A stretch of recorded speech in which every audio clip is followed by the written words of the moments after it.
என் நெஞ்சில் குடியிருக்கும்.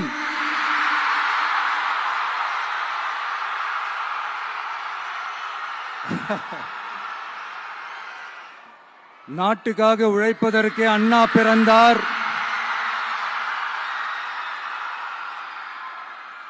பொது நலத்தில் தானே நாள் முழுக்க கண்ணா இருந்தார் அப்படின்ட்டு எம்ஜிஆர் அவர்கள் ஒரு பாட்டு ஒன்று பாடி இருக்கிறாங்க, கேட்டிருப்பீங்க. அப்படிப்பட்ட நம்ம காஞ்சி தலைவர் அறிஞர் அண்ணா அவர்கள் பிறந்த மாவட்டம் தான் இந்த காஞ்சிபுரம் மாவட்டம்.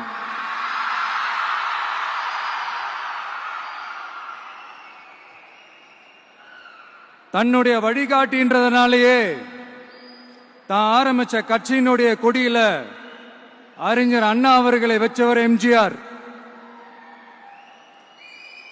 ஆனா அறிஞர் அண்ணா அவர்கள் ஆரம்பிச்ச அந்த கட்சியை அதுக்கப்புறம் கைப்பற்றினவங்க என்னெல்லாம் பண்றாங்கன்னு நான் சொல்லிதான் உங்களுக்கு தெரியணுமா என்ன? மக்களே, உங்களுக்கு தான் அது நல்லா தெரியுமே.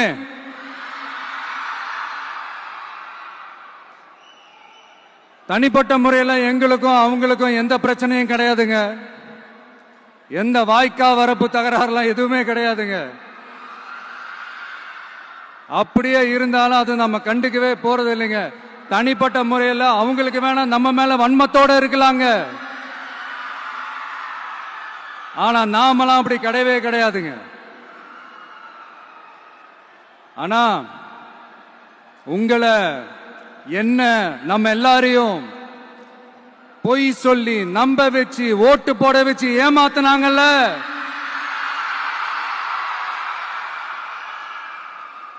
அப்படி ஏமாத்தி ஆட்சிக்கு வந்து நல்லது செய்யற மாதிரி நடிக்கிறாங்கல்ல, நாடகம் ஆடுறாங்கல்ல,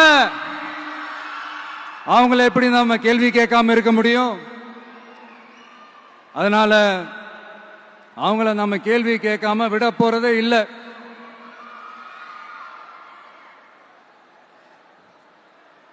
இதையே நான் காஞ்சிபுரம் மாவட்டத்தில் இருந்து நான் சொல்றேன்னா, தெரிஞ்சோ தெரியாமலோ இந்த மாவட்டத்துக்கும் நமக்கும் ஆட்டோமேட்டிக்காவே ஒரு கனெக்ஷன் ஒன்று ஏற்படுதுங்க.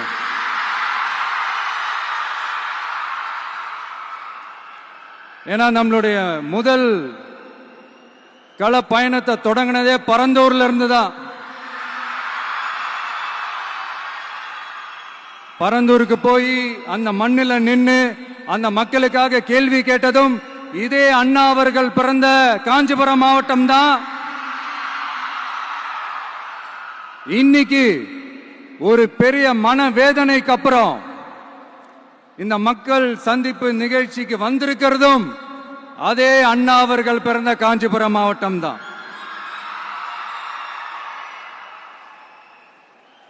அதனால நமக்கு எல்லாமும் கொடுத்த நம்ம மக்களுக்காக எல்லா நல்லதையும் செய்யணும், அதுவும் சட்டப்பூர்வமாக செய்யணும், அங்கீகாரத்தோட செய்யணும், அதிகாரப்பூர்வமாக செய்யணும், ஒட்டுமொத்த தமிழ்நாட்டு மக்களுக்கும் செய்யணும், ஒரே மாதிரி செய்யணும், ஒரே எண்ணத்தோட செய்யணும்.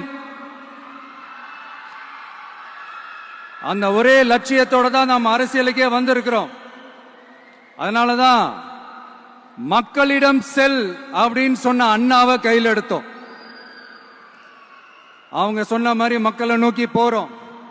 ஆனா மக்களிடம் செல்னு சொன்ன அண்ணாவை மறந்தது யாரு? கொள்கையா? அதனப்பா கிலோ என்ன விலை என்னன்னு கேட்கிற அளவுக்கு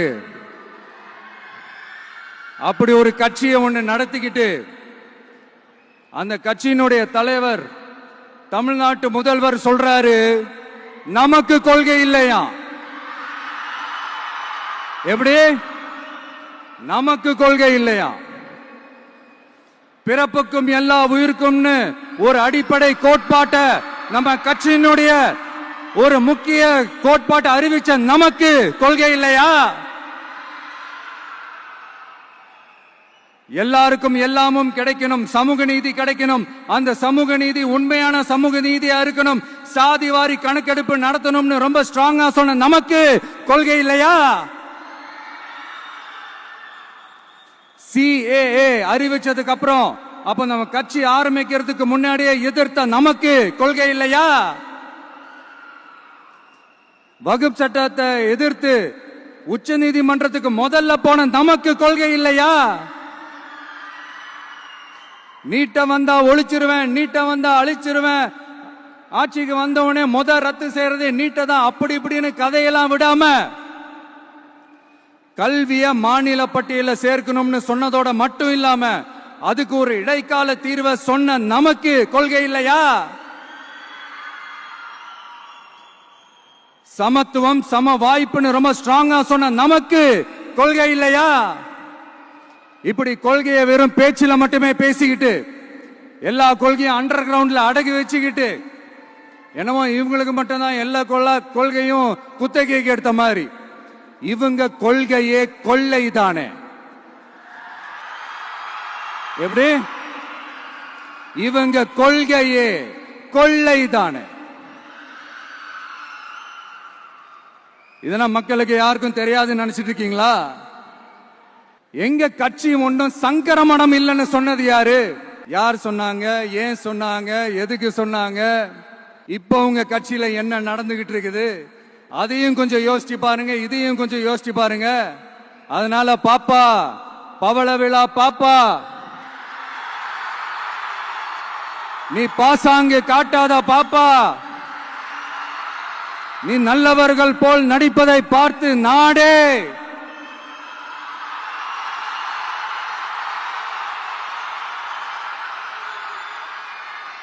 பாப்பான்னு சொன்னோம். அப்ப கூட பாத்தீங்கன்னா பாப்பான்றது ரொம்ப ஆசையா பாசமா சாஃப்டா தான் சொன்னோம். அதையே நீங்க அதிர்ச்சியா எடுத்துக்கிட்டீங்கன்னா அதுக்கு நாங்க என்ன பண்றது? அதே நீங்க விமர்சனம்னு சொன்னீங்கன்னா நாங்க என்ன பண்றது?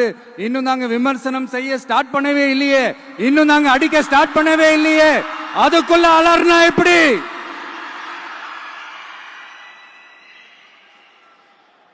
அதனால உங்க அரசவை புலவர்கள் யாராவது இருந்தாங்கன்னா கர்ச்சீஃப் எடுத்து அவங்க கண்ணீரை துடைத்து விடுங்கள். சரி, அது அவங்க பிரச்சனை, அவங்க பாத்துக்கிட்டோம். நமக்கு எப்பவுமே மக்கள் தாங்க, மக்களுடைய பிரச்சனை பத்தி பேசுறது தான். இன்னைக்கு நம்ம காஞ்சிபுரம் மாவட்டத்துக்கு வந்திருக்கிறோம். இங்க மக்கள் ஃபேஸ் பண்ற அந்த பிரச்சனையை பத்தி நம்ம பேசி ஆகணும். இந்த காஞ்சி மண்ணை வாழ வைக்கிற ஜீவ நதி பாலாறு, உயிர் நதி பாலாறு. இந்த மக்களோட உயிரோடவும் ரத்தத்தோடும் கலந்து ஓடுவது பாலாறு. அந்த பாலாறை இன்னைக்கு பெரியார் பெயரையும் அண்ணா பெயரையும் சும்மா பேருக்கு வச்சுக்கிட்டு ஆட்சி நடத்துறவங்க என்ன பண்றாங்க தெரியும்ல? சுரண்டிட்டாங்க, கொள்ளையடிச்சிட்டாங்க, நாசம் பண்ணிட்டாங்க, மோசம் பண்ணிட்டாங்கன்னு இன்னும் என்ன வேணாலும் சொல்லலாம். ஆக மொத்தம் அழிச்சிட்டாங்க. இதை நான் எதுவும் போற போக்கில் எதுவும் அடிச்சு விடலங்க, ஆதாரத்தோட தான் சொல்றேன். அனுமதிக்கப்பட்ட அந்த லெவலை தாண்டி 22,70,000 யூனிட் மணலை கொள்ளையடிச்சிருக்கிறாங்க. ஆக மொத்தம் இதுல அவங்க அடிச்ச கொள்ளை எவ்வளவு தெரியுமா? ரொம்பலாம் இல்ல, கம்மி தான். 4,730 கோடி. கம்மி தான் இல்ல? இதுக்கெல்லாம் அவங்க ஆதாரம் கேட்க முடியாது. ஏன்னா இந்த ஆதாரம் ஆல்ரெடி கோர்ட்ல இருக்குது, அமலாக்கத்துறை டிபார்ட்மெண்ட்ல இருக்குது. அந்த டிபார்ட்மெண்ட்ல வேலை செஞ்ச சில நல்லவர்கள் அவங்க அடிச்ச அந்த கொள்ளையெல்லாம் தாங்க முடியாம வெளியில சொன்ன அந்த ஆதாரங்கள், இதெல்லாம் சம்பந்தப்பட்டவங்களுக்கு இன்னும் நல்லாவே தெரியும். அதனால இது சம்பந்தமா ஆதாரங்களை கொடுலாம் அவங்க கேட்க முடியாது. மணலை கொள்ளையடிச்சா நீர்நிலைகள் அழியும், ஏரி குளம் கண்மா எல்லாம் அழியும். இதெல்லாம் அழிஞ்சா விவசாயம் அழியும், விவசாயம் அழிஞ்சு போனா விவசாயிகள் அழிஞ்சிருவாங்க. ஆக மொத்தம் நாம எல்லாரும் மொத்தமா அழிஞ்சு போக வேண்டியதுதான். இப்படி மேல இருந்து கீழே வரைக்கும் ஒரு கட்சியை சிண்டிகேட் போட்டு கொள்ளையடிக்கிறத கேள்விப்பட்டிருக்கிறீங்களா மக்களே? இதே காஞ்சிபுரத்தோட உலக பெருமை நம்ம பட்டும் கைத்தறி துணியும் அதை தயாரிச்சு கொடுக்கிற கைத்தறி நெசவாளர்களும் தான். காஞ்சிபுரம் பட்டுன்னு சொன்னா உலகத்துக்கே தெரியும். ஆனா அதை தயாரிச்சு கொடுக்கிற நெசவாளர்கள் நிலை என்ன தெரியுமா? வறுமை, துன்பம், கந்துவட்டி கொடுமை. பட்டு கைத்தறிக்கு கூட்டுறவு சங்கங்கள் இருக்கு, பருத்தி கைத்தறிக்கும் கூட்டுறவு சங்கங்கள் இருக்கு. சுமார் 40,000 பேர் அதில் உறுப்பினர்களா இருக்கிறாங்க. அது போக சாய தொழில், தறிப்பட்டறை தொழில் இதை நம்பி 40,000 குடும்பங்கள் இருக்கு. ஆனா அவங்களோட ஒரு நாள் கூலி எவ்வளவு தெரியுமா? வெறும் 500 ரூபா தான். அதை கொஞ்சம் அதிகப்படுத்தி கொடுங்கன்னு போராடி போராடி பார்த்து ஒன்னும் நடக்கல. இதோட அவங்க கஷ்டம் முடிஞ்சுதா? வடகிழக்கு பருவமழை அந்த 500 ரூபாய் கூலிக்கு வேட்டு வச்சிடுச்சு. எப்படி விவசாயிகள் டெல்டா மாவட்டங்களில் மழையால பாதிக்கப்பட்டாங்களோ, அவங்கள கண்டுக்காம எப்படி இந்த அரசாங்கம் கைவிட்டுடுச்சோ, அதே மாதிரிதான் நம்ம கைத்தறி நெசவாளர்களும் மழையால பாதிக்கப்பட்டிருக்கிறாங்க. அடுத்து இந்த காஞ்சிபுரம் மாவட்டத்தோட பஸ் ஸ்டாண்ட் 60 வருஷத்துக்கு முன்னாடி கட்டினதான். அண்ணா அவர்கள் ஆட்சிக்கு வந்தப்போ கட்டியிருப்பாங்க போல. அது இன்னும் புதுப்பிக்க கூட முடியாம, கேட்டா என்ன சொல்லுவாங்க? அந்த லேண்ட் கேஸ்ல இருக்குது. இல்ல நான் கேக்குறேன், ஒரு கவர்மெண்ட்னால வேற ஒரு நல்ல இடத்தை தேர்வு செஞ்சு ஒரு பஸ் ஸ்டாண்ட் கட்டி தர முடியாதா?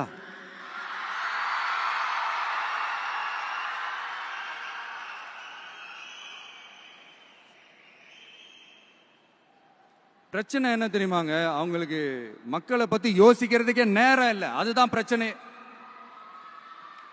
அடுத்து பாலாஜாபாத் பக்கத்துல அவலூர் ஏரி இருக்கு.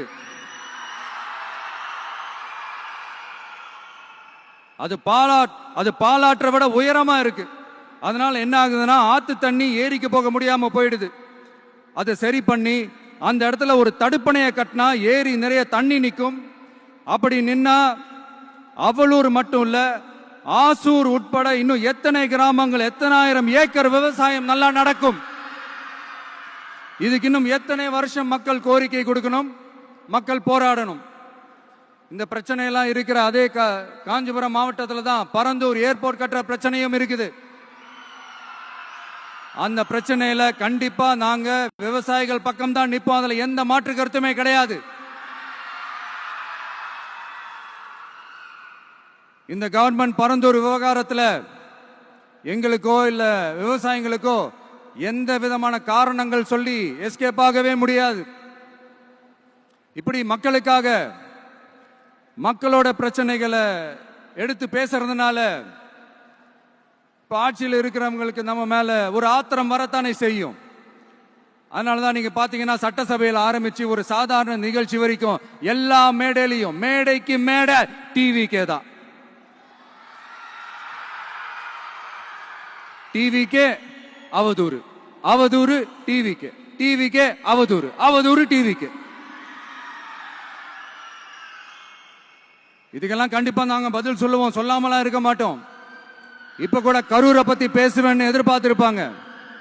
அதை நான் கொஞ்சம் அப்புறமா பேசுறேன். பட் இப்போ நம்மளுடைய விஷன் என்னன்னு சொல்லணும்னு நான் கொஞ்சம் ஆசைப்படுறேன். நம்ம ஆட்சிக்கு வந்தா, அது என்ன வந்தா,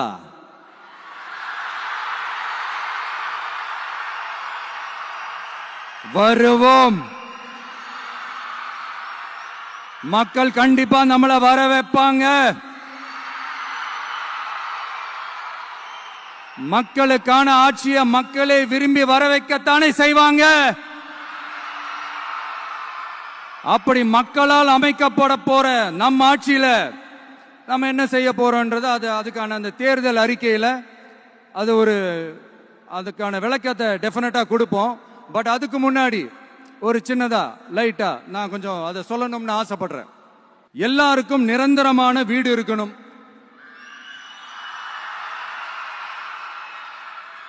ஒவ்வொரு வீட்டுக்கும் ஒரு மோட்டார் சைக்கிள் வாகனம் உறுதியா இருக்கணும்.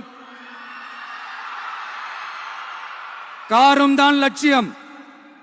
அதுக்கான வசதி வாய்ப்பை உருவாக்குற அளவுக்கு பொருளாதார வளர்ச்சிக்கு வழியை உண்டாக்கணும். ஒவ்வொரு வீட்டில் இருக்கிற ஒவ்வொருத்தரும் மினிமம் டிகிரி படிச்சிருக்கணும்.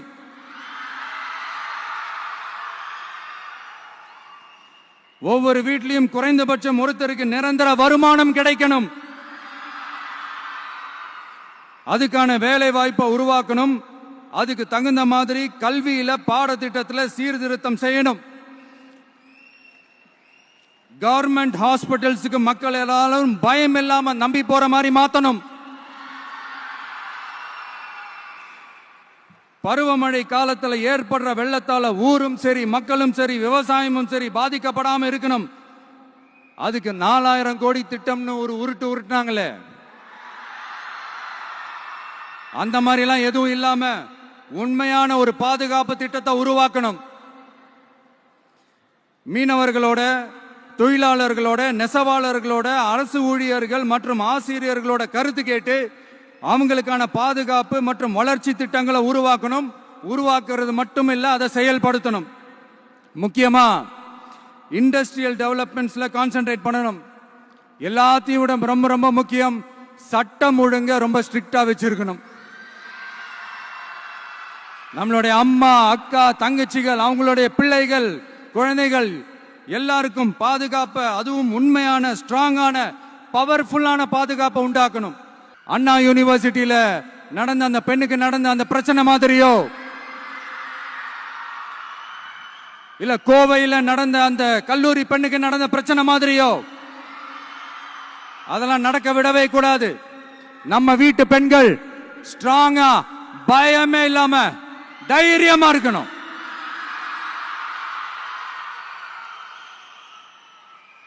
இதை எப்படி செயல்படுத்த போறோன்றது முன்னாடி சொன்ன மாதிரி நம்மளுடைய தேர்தல் அறிக்கையில அதுக்கான விளக்கத்தை ரொம்ப டீட்டெயில்டா கொடுப்போம். நான் சும்மா மத்தவங்க மாதிரி அவங்கள மாதிரி எல்லாத்தையும் அடிச்சு விட்டுட்டு ஏமாத்துற வேலையெல்லாம் இங்க கிடையாது நம்ம கிட்ட.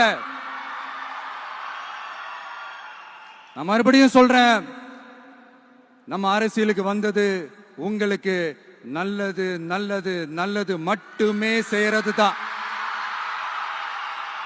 எங்களுக்கு வேற எந்த அஜெண்டாவும் கிடையாது. அதனாலதான் பாத்தீங்கன்னா கொள்கை எதிரி யாரு, அரசியல் எதிரி யாருன்னு திட்டவட்டமா சொல்லிட்டு அது வெளியே சொல்லிட்டு களத்துக்கு வந்திருக்கிறோம். அதுல எந்த விதமான குழப்பமோ எந்த விதமான ஊசலாட்டமோ எதுவுமே இருக்க போறதில்ல. இந்த விஜய் சும்மா எதையும் சொல்ல மாட்டான். ஒன்னு சொன்னா அதை செய்யாம விட மாட்டான். அது மக்களுக்கு நல்லாவே தெரியும். அப்புறம் ஒரு அதிசயம் சொல்ல முடியாது, இது ஒரு கண்டுபிடிக்க முடியாத ஒரு உண்மைன்னு சொல்லலாம். அது என்னப்பா, அது தற்குறியா?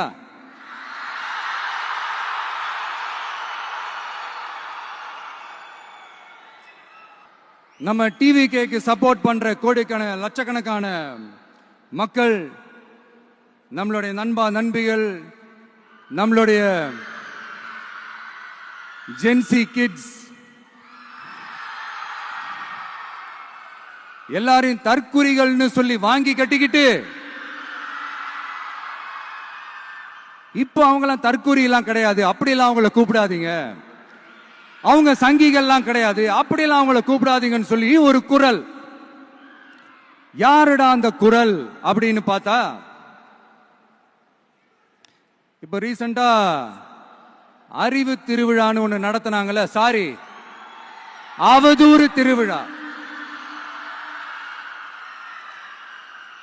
அதுல அவங்க தலைமையே குழப்பற மாதிரி, அறிவு கண்ணை திறந்து வைக்கிற மாதிரி ஒருத்தர் பேசியிருக்கிறார். அவரு யாருன்னா அது அவங்களோட எம்எல்ஏவே.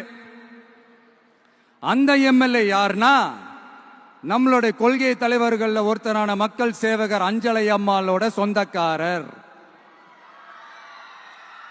என்னடா இது இப்படி ஆகி போச்சு, டிவிகேக்கு சப்போர்ட் பண்ற மாதிரி நம்ம கட்சியிலிருந்தே ஒரு குரல் வருதுன்னு சொல்லி தலைமையில ஃபுல்லா கன்ஃபியூஷன். அந்த கன்ஃபியூஷன் இதோட நிக்காது, அந்த ஆதரவு குரல் ஒரு வீடு விடாம, ஒரு இடம் விடாம, எல்லா இடத்திலையும் எல்லா வீட்லயும் இன்னும் பலமா எதிரொலிக்குதான் இல்லையான்னு பாருங்க. சும்மா பிளாஸ்ட் தான்.